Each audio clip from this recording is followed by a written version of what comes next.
Season 2 of Survivor had a lot of hype to live up to. It aired after Super Bowl 35 and was the follow-up to the runaway success of Borneo. Would it bring more excitement or just be more of exactly what we got last time? Yes, and to an extent, yes. The Australian Outback was a good sequel to an iconic first season. For every season review, there will be 5 categories that we will rate. We will add up their scores, average them out, and come up with one overall score for the season. By the end, we will have a fairly comprehensive list that ranks each season. I am doing every single one of these within a week of finishing the season, meaning I'm writing down my ranking and figuring out how I rate each thing within a week, so it's still fresh in my mind, and no future seasons will affect the scores of the seasons I've already ranked, though they may be brought up for contextual purposes. So let's break it down section by section and see how it stacks up against Borneo. Number 1, the theme. The Australian Outback was a unique setting for the show, but it doesn't affect the theme of the show as it is still just basic Survivor,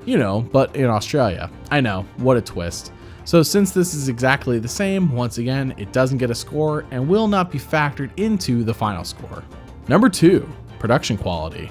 Production quality jumped up leaps and bounds. We hear a lot less about things that happen from contestants, and instead, for the most part, we see these things. Now, this doesn't mean production is perfect. We are still left in the dark on why crucial decisions are made. Why did Colby vote with Tina and Keith to get rid of Jerry? Why didn't he vote with them when they voted out Amber? Why weren't they too concerned about Amber flipping over to Kucha? A lot is left to the mind to wander. How come we didn't see Kel with his beef jerky and instead we just see Jerry talk about it?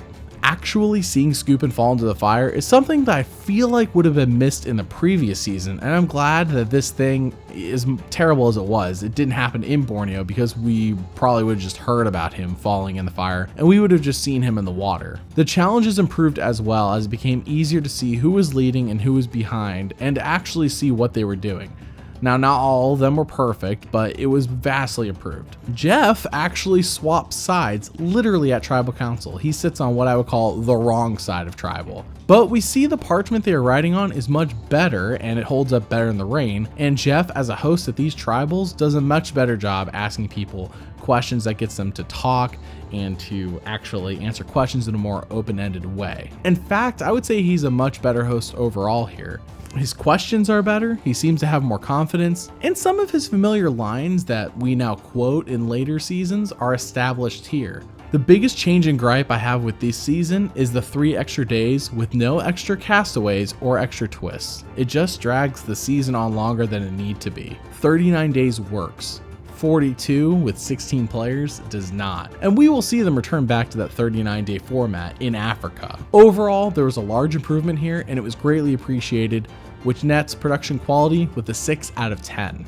Number 3, strategic play. Seeing a second pagonging, despite the fact that Jerry went home earlier and Amber went home earlier, it was still a pagonging, was disappointing. Other than that, it really felt like some new ideas were being floated that didn't ultimately come to fruition.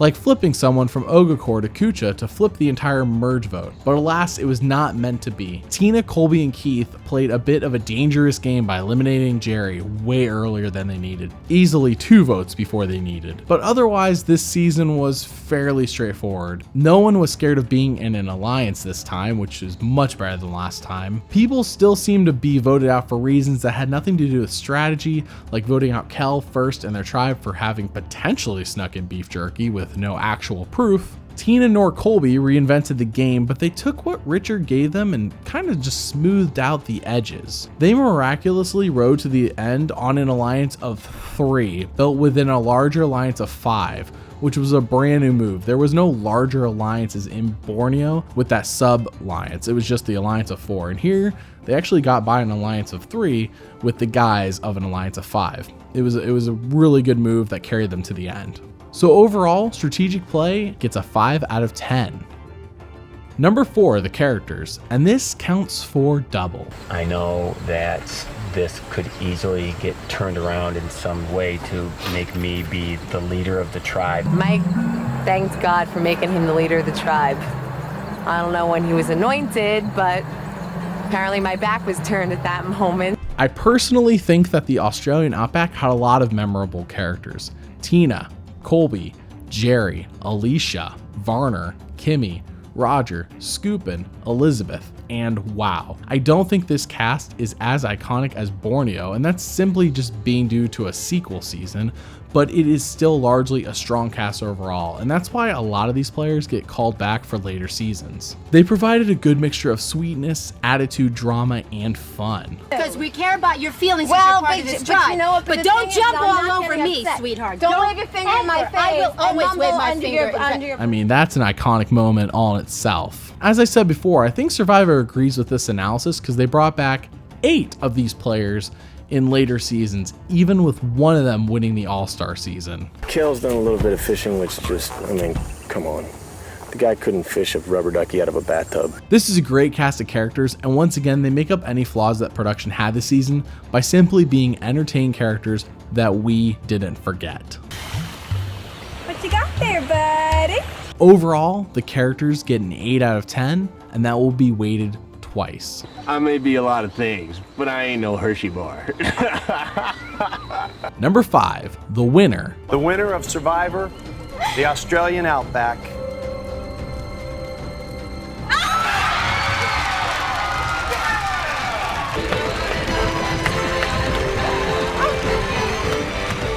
Well, the winner wasn't Colby, but I kind of went over why that happened already. See the Colby Donaldson story or the Tina Weston story video. Either way. However, Tina was a satisfying winner who took what she saw Richard do and basically refined it. She smoothed out the edges and assured that she would not be a cocky, arrogant player who everyone disliked. She was the strategic mastermind in her alliance, but she was playing a much more low-key game than Richard ever did. No one ever targeted her, not even when she single-handedly blew the immunity challenge for her tribe in the second episode. She did have some lucky breaks, especially with Scoopin going out when he did, but she largely controlled her game and how it turned out. She was a satisfying winner, but not the most memorable character in her season, unlike Richard.